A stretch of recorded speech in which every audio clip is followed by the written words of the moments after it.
Hello, and welcome to Nobody Eating's series of the First War, where we discuss everything entailing the First War, as well as a chronological list of battles and events that occurred during the conflict. So we're moving on forward now. After several months of hard, taxing work, Medivh was finally able to finish the construction of the Dark Portal deep within the Black Morass, hidden from any human presence or suspicion. Meanwhile, on Draenor, Gul'dan and his warlocks continued to warp the rift and experiment with it, tearing at its core, hoping to create a portal large enough and powerful enough to send the Horde through. Time after time, the warlocks failed to bring forth any results, not possessing the power of Medivh, whose already immeasurable power was further expanded by the Dark Titan Sargeras. Gul'dan and his Shadow Council continuously failed in their efforts, completely inept at the level of power and skill required for the task. The power the Guardian possessed himself.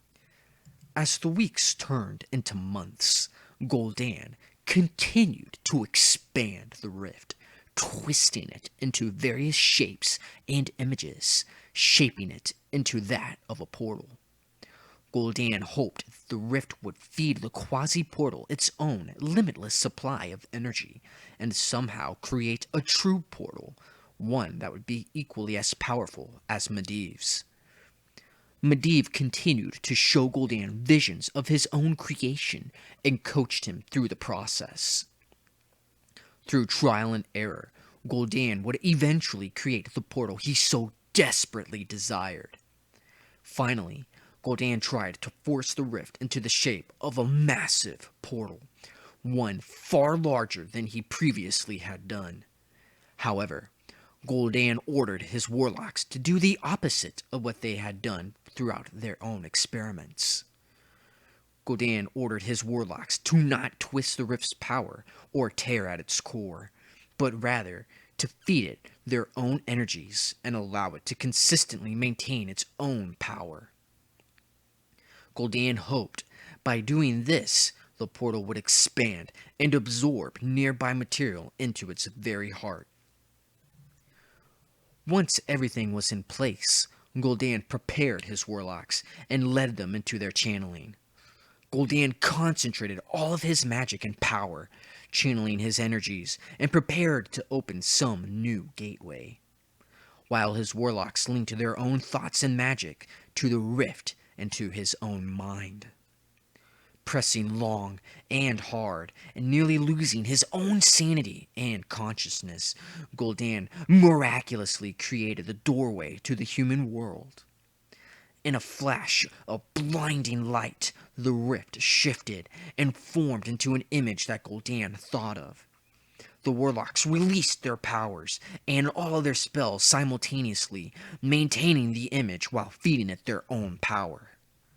The quasi-portal began to expand as the rift was being absorbed by it.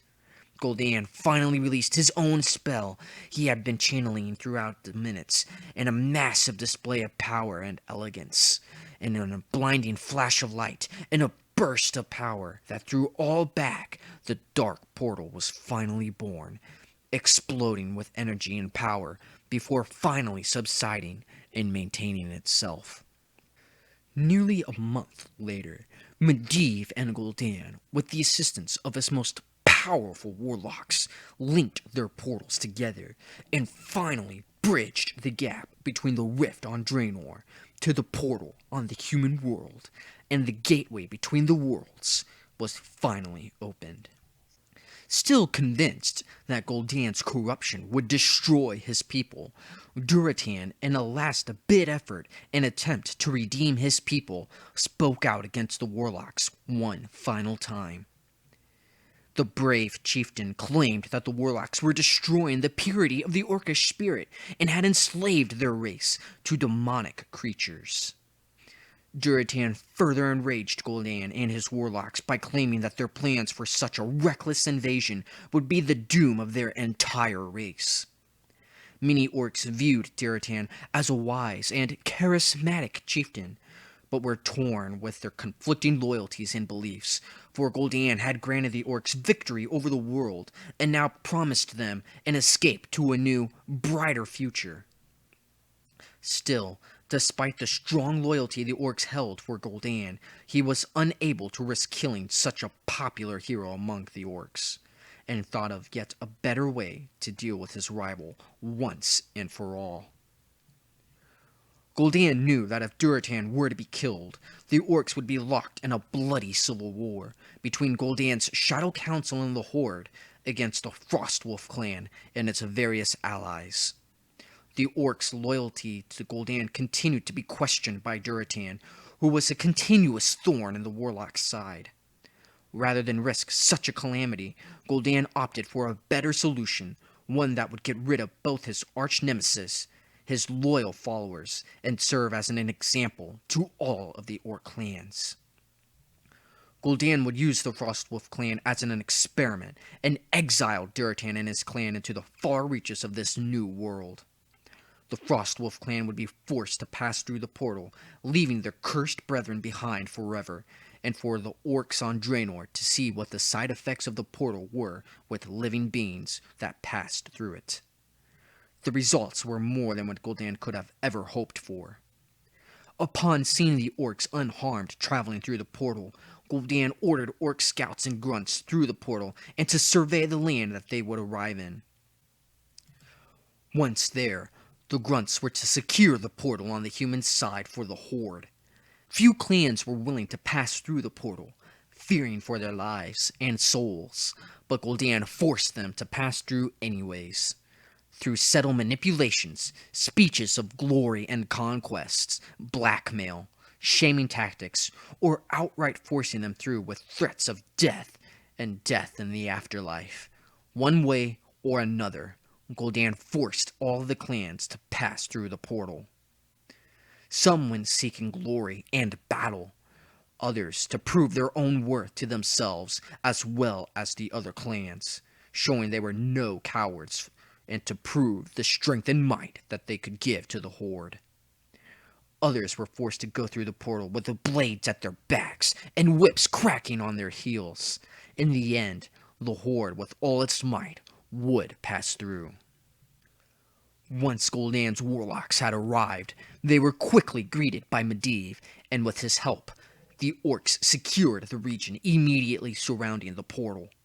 Scouts would be sent out to survey the land around the portal, and construction of orc bases began almost immediately. The age of the Dark Portal had finally begun. Durotan no longer felt as if his fellow orcs could be saved, having resigned themselves to evil and the worship of demons.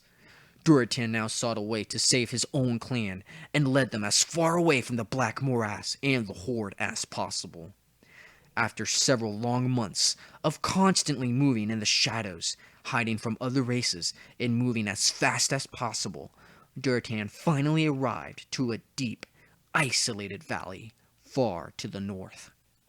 The valley was well hidden, deep in between mountains, and was completely uninhabited by other civilized creatures, but was rich in animal life and spirits of the elements. Durotan had found the Frostwolf clan's new home, and they settled deep within the Alterac Valley. Still, Durotan felt in his heart that he had abandoned the orcs, and though they were no longer around their bloodthirsty brothers, he couldn't help but think about them and how he could bring them back to the spiritual ways of their ancestral shamanism. This account does have some discrepancies, as there are a number of sources that conflict with it. Some sources declare that Gul'dan forced the Frostwolf clan through the portal and branded them as outlaws and traitors, justifying his exiling them from Orcs' society forever.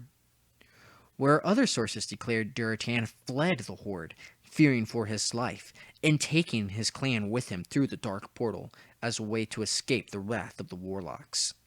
The various accounts can be found in the various Warcraft literary works.